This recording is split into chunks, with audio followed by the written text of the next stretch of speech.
Welcome back, guys. We are finally going to be talking about FX's Shogun, finally. I know there's been a lot of hype around this show, and again, watching it from week to week. Right now, there's 10 episodes. If you guys want to catch up on it, it is on Hulu right now, or you guys can watch it on YouTube TV, Sling, Fubo TV, however you guys want to watch this.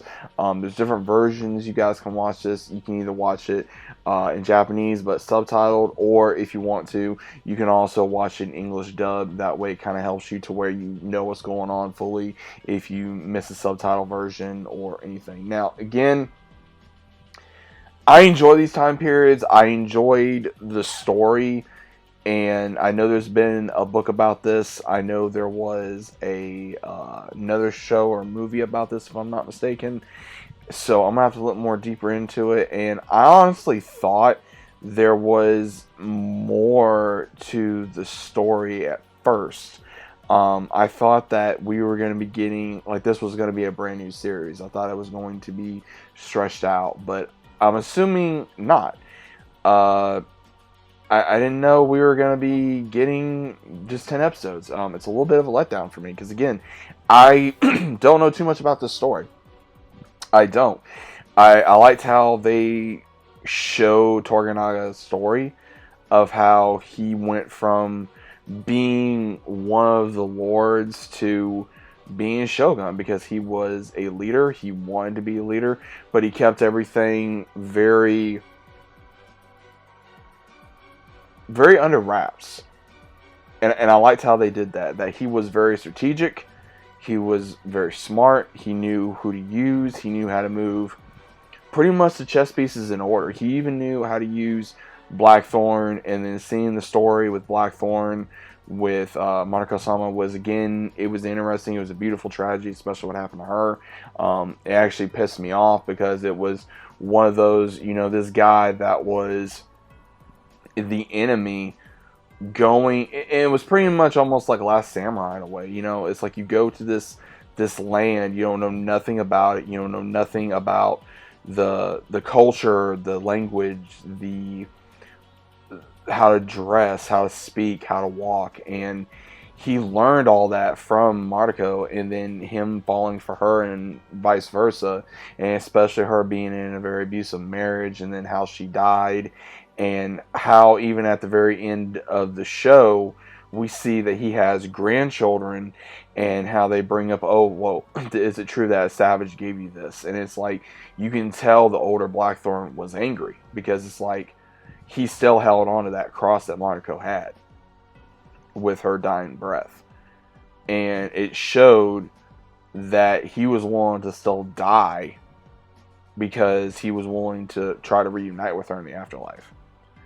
And I will say this, the acting in here I think was phenomenal. I will say that.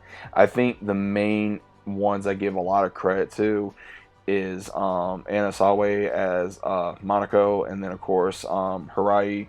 I'm probably gonna butcher this man's name. Yuki Sana as Lord Toranaga. They did such an amazing job at these roles.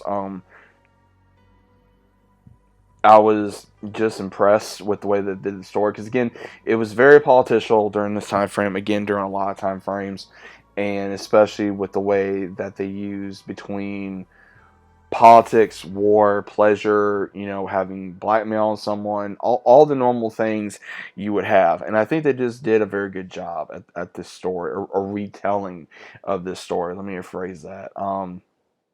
But I would definitely say to you guys, if you're a fan of this time period, if you're a fan of Japan, if you would like to know more about different stories, again, I don't know if, I know this is I want to say a fictional story.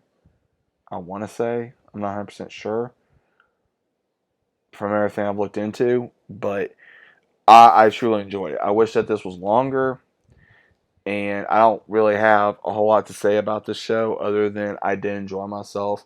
I was not bored. I was always wondering what was going to happen next. It kind of felt like it was the new Vikings meet Last Samurai with Black Sails type deal.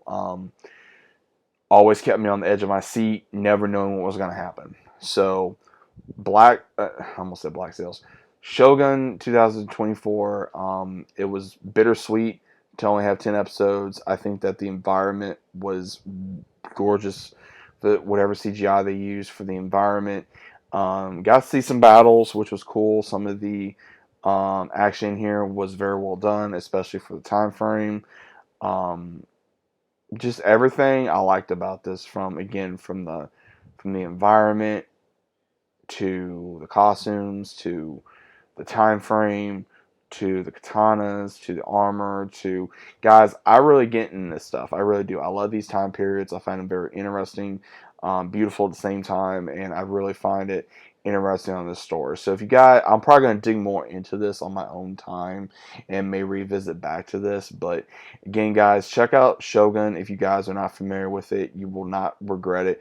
Again, there are two different ways you can watch it. I recommend English dub for people that do not want to read subtitles. But again, if you're one of those you prefer to read subtitles, then that's perfectly fine. But I do recommend you guys definitely pay attention to this show, because you may miss something if you're not fully paying attention. So let me know what you guys think about it down in the comments. Hope you guys enjoyed, and I'll see you as always on the next one.